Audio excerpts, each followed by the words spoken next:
আপনি ধরুন যে আমি গ্রাম থেকে উঠে আসা একটি ছেলে, আর আপনারা ময়মনসিংহের সিটির মানুষ, তাই না? আচ্ছা, যে ছেলেটি নেত্রকোনা দুর্গাপুরে বেড়ে উঠতেছে, তার সাথে আপনার পার্থক্য অলরেডি হয়ে গেছে, হচ্ছে? কোন জায়গা থেকে পার্থক্য হয়েছে?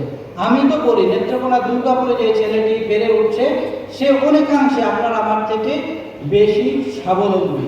নিজেরটা সে নিজে করতে পারে, তার বাবা মা কোনোদিন তাকে স্কুলে দিয়ে যায়নি। আর যে ময়মনসিংহ সিটিতে বেড়ে উঠছে, তার বাবা মা তাকে হাতে ধরে এই কিন্ডার গার্ডেনে তমুক স্কুলে প্রতিদিন নিয়ে যাচ্ছে।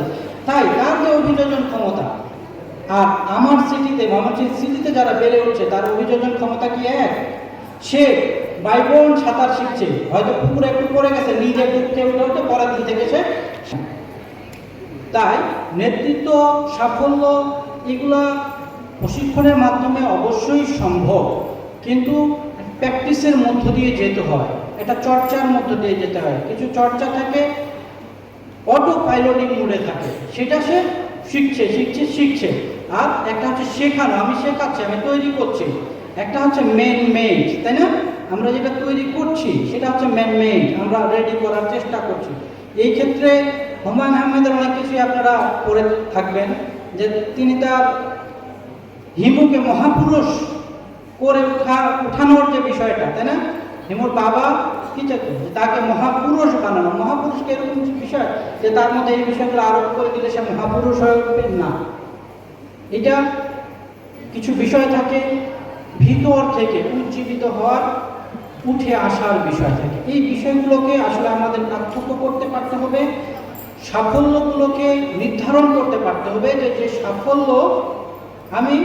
যে সাফল্য আমাকে আমার যে বন্ধুটি, আমরা আক্ষরিক অর্থে যেটাকে প্রতিষ্ঠিত বলি, যে হ্যাঁ আমি প্রতিষ্ঠিত হয়েছি, আর ও অপ্রতিষ্ঠিত হয়েছে, প্রতিষ্ঠা পায় নাই।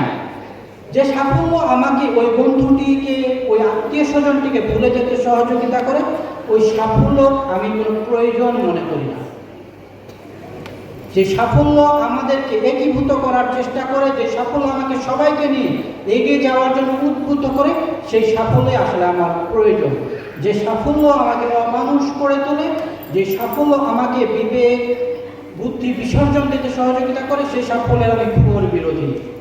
সেই সাফল্যর থেকে আমি অসফল হওয়াকেই বেছে নিব।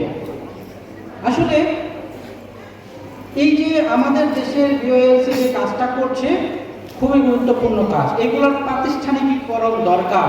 আজকে এসে যে সকল তরুণ প্রজন্ম এই ডায়াসে কথা বলছেন, এটা খুবই সাধুবাদ জানানোর বিষয়, কিন্তু সবসময় আমাদেরকে মনে রাখতে হবে, এই ডায়াসে এসে আমি যে কথা বলছি আমার যাপিত জীবনে সেটার সাথে যেন সঙ্গতি থাকে।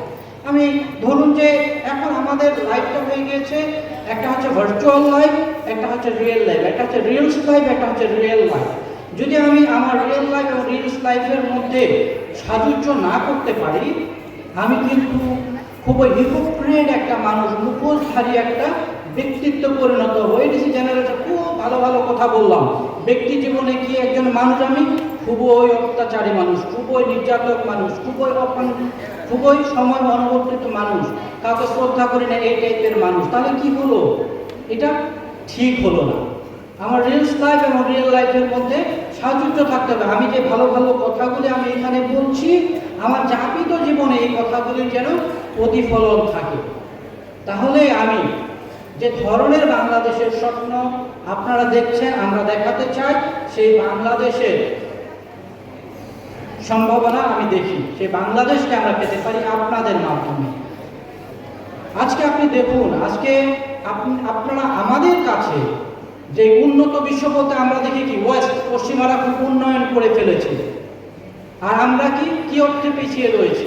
আমরা পিছিয়ে রয়েছি, আমরা তাদের মতো করে হয়তো প্রযুক্তিতে আগাতে পারিনি, পারমাণবিক বোমা আবিষ্কার করতে পারিনি, হ্যাঁ, চাকরি বাকরিতে খুব একটা যে বড় রেস্ট্রিক্টেড চাকরি সেগুলোতে উন্নয়ন করতে পারিনি।